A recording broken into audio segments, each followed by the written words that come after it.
Kapal selam KRI Nanggala 402 milik TNI Angkatan Laut hilang kontak di perairan Bali pada Rabu dini hari. Kapal buatan Jerman Barat tersebut hilang kontak saat menggelar uji coba latihan.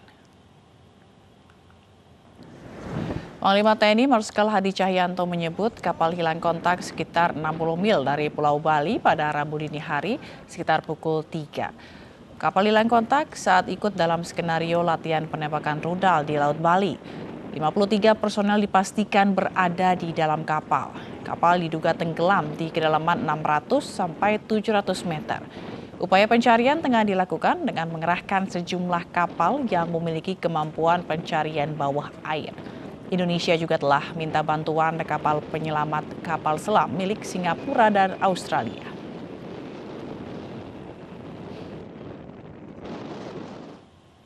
Kapal selam KRI Nanggala 402 yang dikabarkan hilang pada Rabu pagi sekitar pukul 3 WITA. Kapal selam buatan Jerman tahun 1977 ini diperkirakan hilang di perairan sekitar 95 km dari utara Pulau Bali saat sedang menjalani latihan skenario penembakan rudal. Kapal selam Nanggala 402 menjadi bagian alutsista TNI Angkatan Laut Indonesia pada tahun 1981. Kapal selam tipe U209-1300 ini memiliki berat 1.395 ton dengan dimensi kapal 59,5 meter kali 5,5 meter. Dari segi kekuatan, kapal selam Nanggala 402 mengandalkan mesin diesel elektrik dan mampu melaju dengan kecepatan 25 knot dengan dilengkapi sonar berteknologi canggih. Untuk persenjataan, kapal selam Nanggala 402 dibekali persenjataan mutakhir seperti torpedo. Dikenal tangguh menjaga perairan tanah air selama 40 tahun, kapal selam Nanggala 402 mendapat julukan monster bawah laut.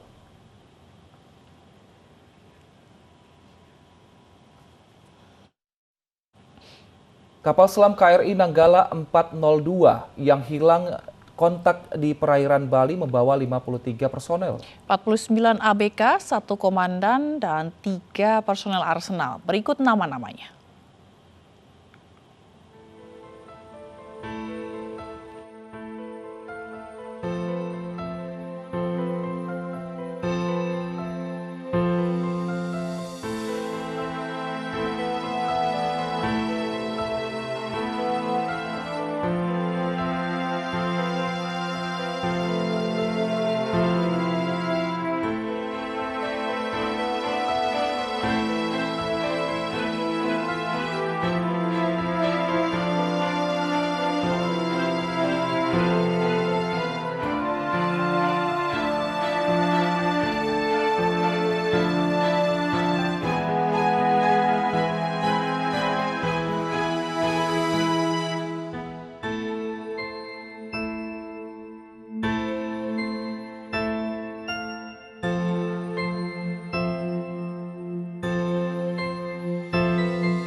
Pria yang mengaku nabi ke-26 Joseph Paul Zhang menjadi buronan Interpol. Informasinya akan hadir usai jeda berikut ini.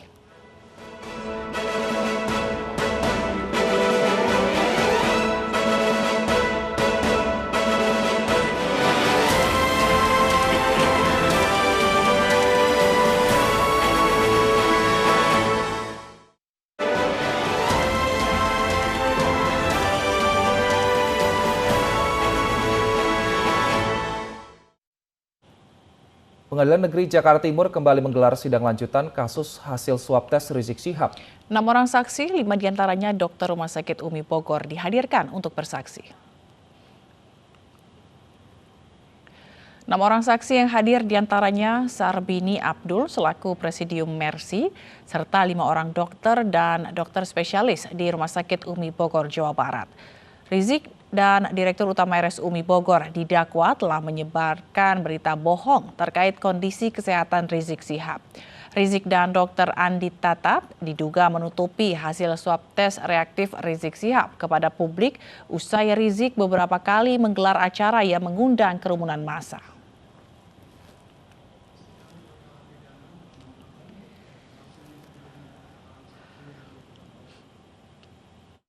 Mantan Menteri Sosial Juliari Batubara didakwa menerima suap sebesar 32,4 miliar rupiah. Atas dakwaan, kuasa hukum Juliari Batubara tidak mengajukan eksepsi.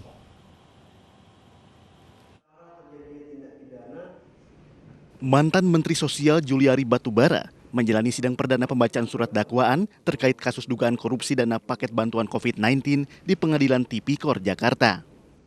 Jaksa Penuntut Umum KPK mendakwa mantan Menteri Sosial Juliari Batubara menerima suap 32,4 miliar rupiah dari para pengusaha yang menggarap proyek pengadaan bantuan sosial untuk penanganan COVID-19. Menerima uang sebesar 1.280.000.000 rupiah dari Harifan Sidabuke dan uang sebesar 1.950.000.000 rupiah dari Ardian Iskandar Mada Raja serta uang sebesar 29.252.000.000 rupiah atau setidaknya sekira jumlah tersebut dari beberapa penyedia barang lainnya dalam pengadaan bantuan sosial atau bansos sembako dalam rangka penanganan Coronavirus Disease 2019 dan COVID-19 pada Direktorat Perlindungan Sosial Korban Bencana Sosial atau PSKBS Kementerian Sosial tahun 2020. Padahal diketahui atau patut diduga bahwa hadiah tersebut diberikan sebagai akibat atau disebabkan karena telah melakukan atau tidak melakukan sesuatu dalam jabatannya. Kuasa hukum Juliari Batubara, Magdir Ismail mengatakan tidak akan mengajukan nota keberatan atau eksepsi. Namun ia memprotes surat dakwaan yang memuat dugaan penerimaan suap sebesar 29,252 miliar rupiah dari berbagai perusahaan. Karena bagaimanapun juga kan seperti kita pahami bahwa delik suap itu kan delik berpasangan, ada pemberi dan ada penerima. Kalau andai kata misalnya didakwakan 29 miliar ini karena penerimanya tidak melaporkan penerimaan gratifikasi, ya, yang memberi gratifikasinya itu siapa?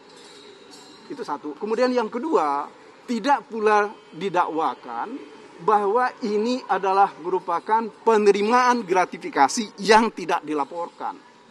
Ya, jadi bagi kami yang 29 ini sungguh tidak masuk di akal dan tidak jelas.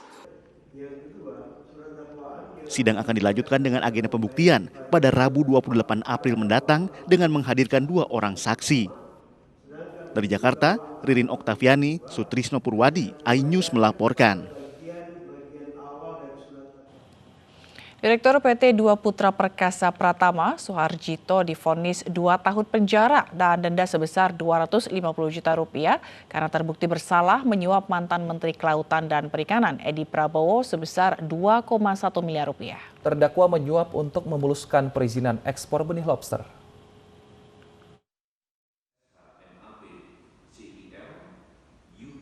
Sidang tindak pidana perkara suap terkait perizinan ekspor benih lobster dengan terdakwa Direktur PT Dua Putra Perkasa Pratama, Suharjito, kembali digelar Pengadilan Tindak Pidana Korupsi Jakarta pada Rabu malam. Pada agenda vonis kali ini, majelis hakim menjatuhi hukuman 2 tahun penjara dan denda 250 juta rupiah dengan subsidi 3 bulan kurungan. Majelis hakim menilai terdakwa terbukti bersalah telah memberikan suap kepada mantan Menteri Kelautan dan Perikanan Edi Prabowo sebesar 2,1 miliar rupiah. Suap tersebut diberikan terdakwa untuk membantu memuluskan perizinan ekspor benih lobster. Adapun pertimbangan yang memberatkan majelis hakim dalam memutus vonis, yakni perbuatan terdakwa yang tidak mendukung program pemberantasan korupsi di tanah air. Sementara hal yang meringankan terdakwa belum pernah dipidana, bersikap kooperatif dan memberikan keterangan secara signifikan. Vonis majelis hakim masih lebih rendah dari dakwaan Jaksa Penuntut Umum KPK yang sebelumnya menuntut terdakwa selama 3 tahun penjara. Dari Jakarta, Rani Sanjaya, iNews melaporkan. Polisi masih mendalami kasus jual beli senjata api untuk kelompok separatis bersenjata atau KSP di Papua. Paniel Kogoya, seorang tokoh agama yang diduga menjadi pencari atau penjual senjata api untuk KSB. Berikut pengakuan eksklusif Paniel Kogoya yang diterima tim iNews. Kenal dia dari siapa? Siapa tidak, dia ketemu di OY. Baru saya kenal dia. Tidak, begini ya. Kenalan sama Didi ini kan bukan saya kenalkan langsung. Saya ketemu kan tidak, kan lewat nomor HP. Iya. Betul. Tapi waktu ketemu lewat telepon dulu toh. Dan lebih banyak interaksinya itu sama Didi ketemunya daripada saya. Mungkin itu dulu lebih. Saya cenderung ke sini. Didi, gitu loh. Gitu. Masih ketemu tapi via telepon tahu baru saya datang antar senjata itu baru dikenal. Begitu. Gitu Bapak. Tapi dia datang ke rumahnya ini. Awalnya. Itu awalnya. Ya, awal ini. Bapak kenal siapa? Kenal Ya. yang sana dulu atau ini? Ini Itu sudah ini. Sekarang baru Iya, saya- toh? Baru ingat. apa itu yang saya ingat? Iya, jadi begini Bapak toh. Jadi Bapak komunikasi dengan dia dulu. Pesan senjata toh. Ya. Nah, baru karena Bapak dorang tidak ada di Nabire, Iya. sehingga Bapak di sana telepon Didi untuk jemput senjata pesanannya Bapak. Habis itu senjata datang Didi antar ke Bapak senjata yang Bapak maksud di dalam karton. Iya. Iya toh yang pertama kali. Nah setelah itu kan Bapak punya dengan Didi kan ada nomor HP toh. Terus yang kedua kali Bapak telepon Didi lagi tanya senjata lipat. Begitu ceritanya toh. Nah, itu yang senjata M16 dengan lipat. Lipat. Itu berapa harganya Bapak? Lipat 230. Lipat 230. Terus Yang 16 350. 250. Itu yang 2 pucuk toh. Terus yang senjata lipat lagi terakhir 230. 230. Iya. Coba Bapak tanya dia ini. Didi. Betulkah tidak yang Bapak tanya? Itu betul kah apa? Itu terbalik bukan 230 320. Coba jelaskan dari awal. Jelaskan dari awal karena Kalau yang pertama yang Bapak kasih itu yang Bapak pesan dari luar itu sisa itu Bapak kasih 280.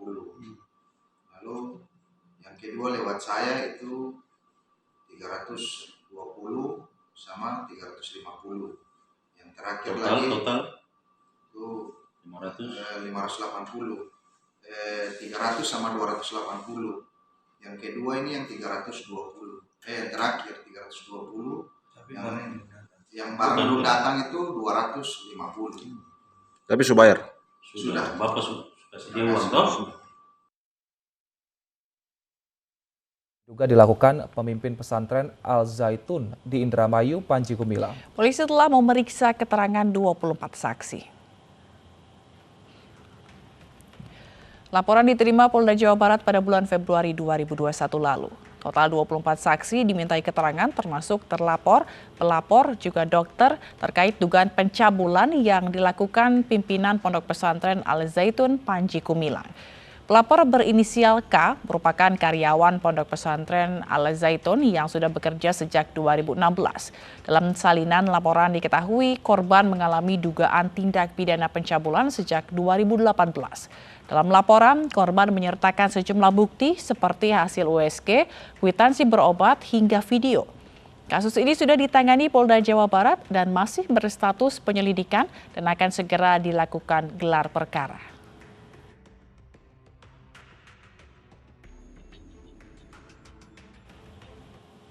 Sejumlah ulama di Jawa Timur melaporkan YouTuber Muhammad KC Murtadin ke polisi dengan tuduhan penghinaan agama. Dalam konten media sosialnya, KC mengatakan kitab kuning menyesatkan.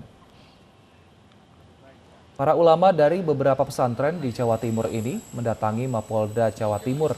Mereka melaporkan YouTuber Muhammad KC Murtadin karena menyebarkan konten negatif tentang agama dan tradisi pesantren. Dalam unggahan videonya, KC Murtadin mengatakan kitab kuning dinilai menyesatkan. Padahal kitab kuning berisi ajaran yang baik dan menjadi pelajaran wajib bagi para santri di pesantren. Barang bukti rekaman dari laman website dan isi ucapan kebencian kepada umat Islam sudah diberikan ke polisi. Mungkin bisa masuk pondok pesantren Nurul Qadim bahwa para ulama. Pria yang mengaku Nabi ke-26 Joseph Paul Zhang menjadi buruan Interpol. Menkominfo juga sudah memblokir konten YouTube milik Zhang yang dinilai mengandung ujaran kebencian. Gue udah bikin videonya, cuman kok nanti dikira saya sombong lagi ya, karena saya udah bikin videonya tantangan loh, ini sama si Nandar, sama Amil Al-Qotbi, sama Andi Christian. Yang bisa laporin gua ke polisi, gua kasih uang loh. Gua kasih uang. Yang bisa laporin gua ke polisi penistaan agama, nih gua nih Nabi ke-26, Joseph Paul Zhang. Jagat maya dihebohkan dengan pernyataan seorang pria, Joseph Paul Zhang, yang mengaku sebagai Nabi ke-26. Pernyataan tersebut disampaikan melalui forum diskusi video berjudul Puasa Lalim Islam. Selain mengaku sebagai Nabi, Joseph bahkan menantang warganet untuk melaporkannya ke polisi. Rekan-rekan sekalian, pada sore hari ini, polisi telah menerima laporan dugaan penistaan agama yang dilayangkan pada 17 April lalu. Atas laporan tersebut, polisi telah meminta Kementerian Luar Negeri, Imigrasi, dan Interpol untuk melacak keberadaan Joseph Paul Zhang yang dikabarkan berada di Jerman. sampai sejauh ini penelusuran dari Polri yang bersangkutan ada di negara Jerman. Bareskrim Polri segera akan mengeluarkan daftar pencarian orang, yang tentunya daftar pencarian orang ini akan diserahkan ke Interpol. Saat ini, Kominfo telah memblokir konten YouTube Joseph Paul Zhang karena dianggap mengandung ujaran kebencian. Tim Liputan iNews melaporkan.